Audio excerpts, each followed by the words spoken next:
Welcome back to the Air Force Lifecycle Management Center's Out of the Hangar video series that looks at historic themes and moments from Air Force history that are particularly relevant today. I'm Kevin Rusnak, the AFLCMC Chief Historian, and this episode uses the 50th anniversary of the rollout and first flight of the B-1 bomber that you see pictured here, which is still managed by our Bombers Directorate today, to discuss the history of strategic bombing and its role in the Air Force. Well, this idea of strategic bombing or using bombers to cripple an enemy's ability to make war, as opposed to tactical bombing that has battlefield effects, really goes back to the First World War when this idea was first theorized, but also tested out to some degree in the 1914 to 1918 time period. Here's a great example. This picture shows you how strategic bombers from a base could go out and attack cities to both destroy things like factories, depots, that kind of thing, so that an enemy couldn't fight, but also to have a negative effect on opposing morale by bombing population centers.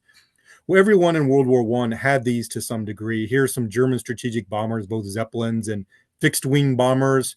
Here's our allies in the upper left corner. You have the Italian Caproni. In the upper right, you have the British Handley Page. And on the bottom, you have the American Martin MB-1 that was introduced too late to fight in World War I, but really kind of became our first real bomber and the predecessor for the United States Air Force. When the 1920s, after World War I ended, early Air Force pioneers really became obsessed with the idea of using strategic bombing because that was a great way to lobby for having an independent Air Force that wasn't still tied to the Army, which it was back in the 1920s. The leading proponent of this idea was General Billy Mitchell, shown here, who's, of course, infamous in Army Air Force history as promoting the idea of an independent Air Force. And this airplane you see below him is called the Barling Bomber. This was his pet project in the 1920s, where he wanted the Army Air Forces, or the Army Air Service it was still called at that time, to build its own strategic bomber. Well, it turned out that we weren't really quite ready there. We didn't understand the technologies and everything going into that. So this bomber ended up being something of a huge disaster. But it does connect to our history because it was assembled here at what's now Wright-Patterson Air Force Base and had its first flight in here. But it was only used for demonstration purposes for a few years before it was so obviously inadequate that they left it in the shed to rot until it finally burned in the 1930s by Hap Arnold when he was in charge of the base. Well, we continue to stick to this idea of using bombers as the kind of mainstay of what became the United States Air Force. Here's an example of Keystone bombers that served in the 1920s and the 1930s. But then really it was in the late 1930s that we were able to turn this doctrine of strategic bombing into reality by applying technologies that had been developed through and at Wright Field and its predecessor, McCook Field. Ideas like pressurized cockpits, turbochargers, long-range navigation, all of that meant we could effectively bomb at long distances if we needed to. And the Boeing B-17 shown here is a great example of that, flying over Wright Field in the late 1930s. Well, and that's really what we went to World War II with, was this kind of mass of heavy bombers that could be used to attack enemy infrastructure, their wartime factories, population centers, and all that. We thought we could do it with great accuracy, but it turns out that our accuracy wasn't quite what we thought it would be before the war. So we ended up doing a lot of area bombing of cities, like you see here with the B-24 on the right and then the B-29 on the left. That was kind of the apotheosis of this idea of strategic bombing in World War II. Well, the huge mass of bombers that were used in that war had mixed results to prove the viability of strategic bombing.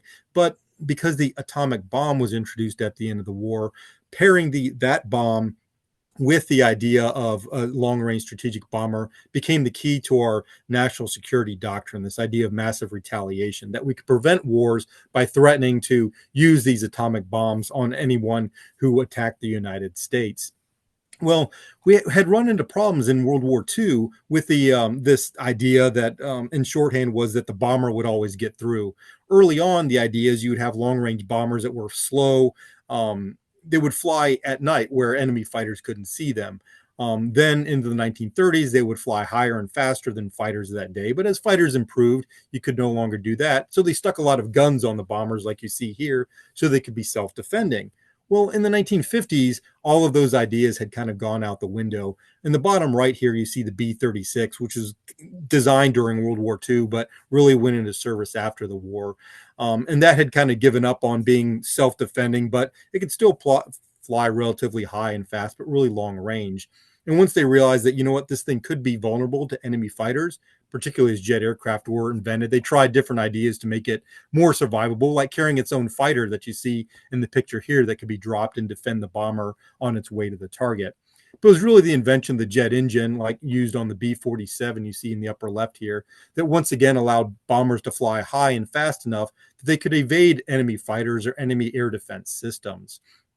And so we stuck with that idea. The B-52 is a great example here, where it started life up in the upper left-hand corner here as another propeller-driven bomber. But when it turned out that it wasn't any better than that B-36 in the previous picture, they literally the guys here at Wright Field told Boeing that, hey, we're not going to buy this if you stick to that, so redesign it with the jet engines.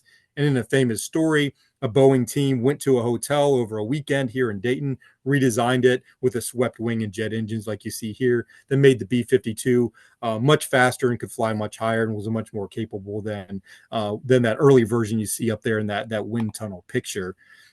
But even that idea of survivability using these jet engines didn't last for very long, because enemy surface-to-air missiles could shoot it down.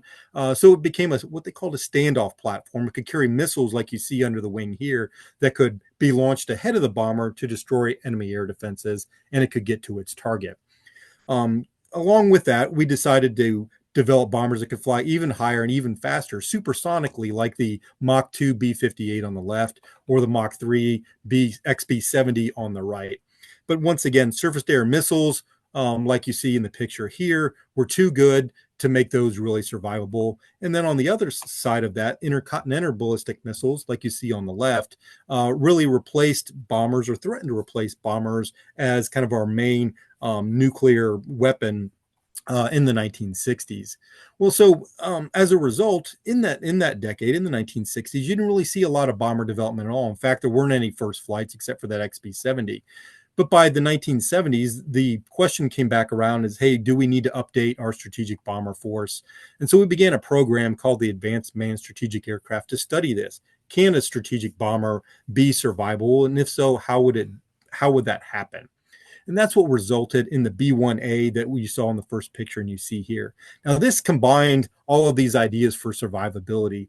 On the one hand, you can see in the picture here, it used its variable geometry wings, which could spread out so that it could fly high and fast to get to its target when it wasn't going to be intercepted. So it could fly even at Mach 2 at a high altitude. But then once it reached enemy territory, its wings could go back and it could fly low and fly supersonically, hugging the ground, what they call terrain following, to evade enemy air defenses and enemy interceptors.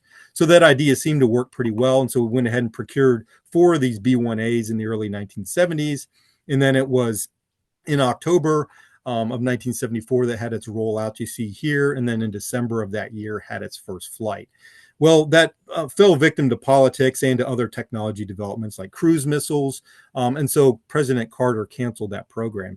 But in 1981, President Reagan revived it as an idea to update the bomber force while he was waiting for a different technology to come online, and that was stealth technology, the B-2 bomber, the famous flying wing that we're still using today. Well, this combination of these bombers from these different eras, the B-52 of the 1950s, the B-1 of the 1970s that was revived in the 1980s, and then the B-2 bomber that had its first flight in the late 1980s, those still form the kind of triad of our manned bomber fleet today. But now, as we're developing even new technologies for greater survivability, the Northrop Grumman B-21 Raider, that's going to replace the B-1 once that new system comes online. Well, hopefully in this video, you've gotten some idea of how strategic bombers developed, how the technologies changed, and how the platforms were updated through the years, and how the B-1 kind of represented for its time all of these different ideas coming together, and how it's still being used in the fleet today. While not a nuclear bomber, it's being used in the conventional sense, but it's still a very useful platform and has served very well in the last 20 years or more of the Air Force's operations. Well, thank you for watching, and we'll see you on the next episode. Thank you.